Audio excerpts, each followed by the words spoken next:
Dear doctor TV, నేను house వైఫ్ని. నాకు 33 సంవత్సరాలు. నాకు 2 డెలివరీస్ అయ్యాయి. ప్రెగ్నెన్సీ తర్వాత స్ట్రెచ్ మార్క్స్ చాలా ఇబ్బందిగా ఉన్నాయి. రకరకాల ఆయింట్మెంట్స్ వాడాను. డెర్మటాలజిస్ట్ని కలిశాను. అయినా ఫలితం లేదు.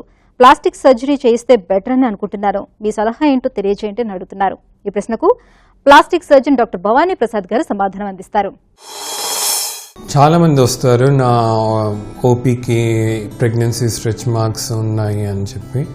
దానికి క్రీమ్స్ ఆల్రెడీ క్రీమ్ వాడింటారు. ఎన్ని క్రీమ్స్ వాడినా కూడా ప్రాక్టికల్ సొల్యూషన్ ఇస్ దీనికి ట్రీట్మెంట్ అనేది క్రీమ్స్ ద్వారా ఇంతవరకు ఎవరు కనుక్కోలేదు, పోదు కూడా. అవి పర్మనెంట్గా ఉంటాయి.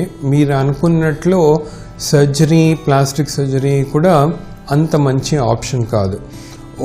ఒకటి ఈ స్ట్రెచ్ మార్క్స్ అన్నీ బొడ్డు కింద పోర్షన్లో మాత్రమే ఉన్నాయి, అక్కడ స్కిన్ బాగా లాక్సిటీ ఉంది అని అంటే కనుక tummy tuck can remove about 30 to 50% off the stretch marks.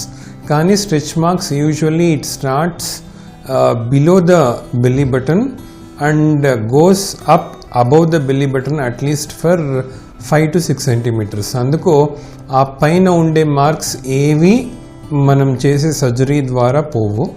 అందుకు వాళ్ళు స్కిన్ టైట్నింగ్ కోసం కొన్ని ఎక్సర్సైజెస్ ఇట్లాంటివి చేసుకొని క్రీమ్ ఎంత బెనిఫిట్ ఉంటుందో అంత క్రీమ్స్ వాడుకొని laser treatment is one option. Laser ట్రీట్మెంట్లో CO2 lasers will fade the scars. అంటే ఆ స్కార్లు అట్లే ఉంటాయి, కాకపోతే స్కిన్లో కొంచెం కలిసిపోయేటట్లు చేయగలవు. ఈ 3 ఆప్షన్సే కానీ సర్జరీ ద్వారా ఇది స్ట్రెచ్ మార్క్స్ తీయడానికి పాసిబిలిటీ కూడా లేదు.